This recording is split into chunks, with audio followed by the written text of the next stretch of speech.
Hello everybody, my name is MsRheyRhey and welcome to my headcanon. Today I will be talking about Steven Universe, and more specifically Lapis Lazuli, because I don't know, she's my fave. Well, yeah. I mean, the Bismuth reveal just came out, so maybe that's gonna change, but so far Lapis is my fave. So what I wanted to talk about, if you haven't read the title, which would be a weird reason if to have clicked on a video without seeing the title or what's it about. Anyway, my headcanon for Lapis Lazuli of this Steven universe is that she was pretty much already a homeworld rebel before, well, maybe not before, but like separate from the crystal gems. From what we've seen of her, since we got to see her backstory in Same Old World, is that she is used to disasters happening around her. And while that is a sad life, she doesn't seem, emotionally afflicted by some of it. I mean, what happens to her is traumatic and she is still recovering from it, as we can see. But it's very evident when Steven is telling her, I feel like we only get to hang out, when disasters are happening. You notice, or well, I noticed, I don't know if you guys noticed, she had kind of this, not surprised look about her, but she was just kind of like passive, everyday sort of looks, like, that just happens to me. Or more specifically, that's just how it is with me.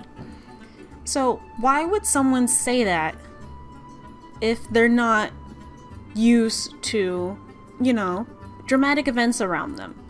I mean, she can't just obviously be talking about,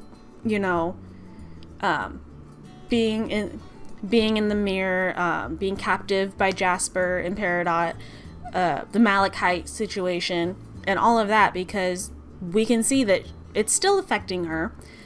From her backstory, she didn't want to be put in the mirror, obviously, who would? She seemed kind of like, oh yeah, well, I mean, shit happens. And I was just like, if you're not used to this kind of, if this level of action around you all the time, you would still be, Peridot level of coping, not like Lapis kind of is she fluidly adapts, I guess. Water, I guess that would make sense. But it seems like she's had experience with this type of thing before. Maybe not like this specific thing happening again, but she's just one of those people that shit happens. You get used to it. So I was wondering about her life before the mirror, because obviously we don't have a lot to go on, but as the title states, this is my headcanon, that she was already a homeworld rebel before the crystal gems became a big thing. And it even kind of seems like when she was talking about going to Earth, she didn't seem like she was on a mission. She said she was going to visit someone. Now, when we've seen other people talk about their first time on Earth, Sapphire, or Garnet, said that Sapphire was clearly there on a mission from Blue Diamond, and that Ruby was clearly there on a mission to be a bodyguard for Sapphire. So usually whenever you are going to Earth, it's for a mission. Lapis said she was only gonna visit for a short time. Usually you wouldn't say that if this was a job. Like when you have a job and it's only supposed to be for a short while, I was like, yeah, it's a short job. But you don't say it's a visit. Visit means that this was voluntary. Mission means you were meant to go there for a specific purpose. And this could be very much the case if she was maybe not a rebel, but kind of like running from gem law from Homeworld, because it's very clear that she's from Blue Diamond's domain, because, well, she's blue, and also because it's practically canon already that people associate each diamond with a certain aspect of gem society, and Blue Diamond being, history and culture. And with Lapis's powers being able to, record history, through like her eyes and everything, that would be a very good job for someone in Blue Diamond's domain. So she might have, I don't know, she could have been much like in the generation of Rose, where you're not always, going to follow orders because someone told you to. They're gonna be, gonna ask why. Is like, I will do it if you give me a good enough reason. And so maybe she was in the middle of one too many conflicts, not by her choosing, and they figured, you've been in this one too many times for it not to be coincidence. We are going to have to terminate you. And we all, well, maybe not terminate, but she had to deal with the consequences. And now we know what happens to homeworld gems when they are in trouble via, probably the cluster, or, whatever Peridot meant by harvest, because that seemed to really freak Peridot out. And I'm kind of wondering what that is now that I think about it, but still. So, rightfully fearing for her life, she may have run away, become like this outlaw nomad, maybe still on homeworld, but just like trying to run away from gems. And maybe in that point in time, she already been through what we see Peridot is going through. She was just like, anything for my diamond. What's good for the cluster is good for me, sort of like, what went from a hive-minded gem perspective to an individual life form perspective. And she started realizing that each gem, even if they are the same, can be individual. They all have different, they might all be made from the same gem, but they all are different cuts, if that makes sense. And when we first meet her outside of the mirror, and she says, "Do you even wonder who I used to be?" A lot of people are saying that she said that because, she used to be a very important gem, and, maybe lapis lazulis were.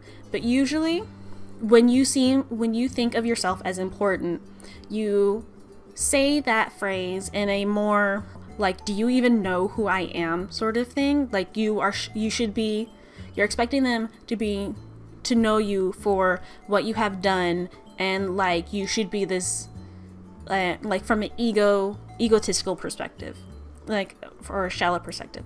But the way Lapis said it when we first met her is just like, to me, it seemed like she was asking them, did they even consider her a person when they knew that there was a gem attached to this mirror?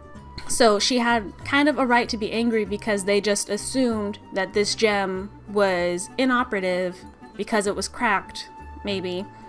And so they were using her as a thing instead of a person. And that's actually normal for gems to do, apparently, because we see gems are always being used as, the power source or something for objects. So they probably didn't think about it. But Lapis, being an outlaw of homeworld, would have time to think about herself as an individual, and then maybe outside of that think of others as individuals.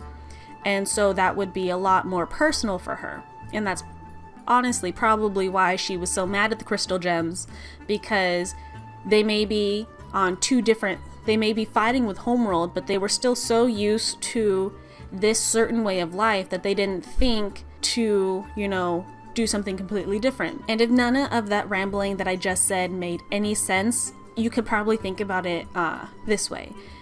From our perspective, if we see homeworld as a lawful evil, then we could probably see the crystal gems as a chaotic good. Like, they are complete opposites. Because, you have Amethyst, we just found Bismuth, and she is, crazy. You can see them as a chaotic good. Like, they're meaning to do good, but they're going to do anything they can to make it happen. So if we see it in that perspective, then Lapis, in my headcanon, has to be in the middle as a true neutral. She's really, at this point, only looking out for herself and making sure, that she is okay. And in seeing both sides of this war that has happened, and, you know, being on both sides, she doesn't see either side as a good side. And so therefore we'll take neither side. Because we see in the beginning, she does not want to be a crystal gem. She does not want anything to do with them. She sees them being just as evil as Homeworld. And we know why now, because we know her history. From what Homeworld did was basically using her for her gem to the crystal gems, finding her, basically trying to do the same thing, because we see Pearl explain that the mirror is used to record history. They never thought to think, hey, if this was from Homeworld and there's a gem on this, maybe it's still a functional gem. They would never think that this was a person still living in this object. So to her, it's two sides of the same coin. So anyway, that's just my headcanon. If it made sense to you, that's really awesome, and I'm glad I either won you over or have other like-minded people to watch this video with me. If you liked headcanon overall, I have a whole bunch of other headcanons because I'm a nerd, so why wouldn't I? And I actually am working on... I was only doing this for me personally, but if you guys want to hear it, I have this headcanon of the new Legend of Zelda game, Breath of the Wild, and where it actually fits into the timeline, because everyone is saying Wind Waker, and I'm saying no, that can't be right. And so if you want to hear about that, that'd be awesome, and I'd love to make a video for you guys on that. Thank you so much for watching. I will see you guys in the next video. Have a wonderful life.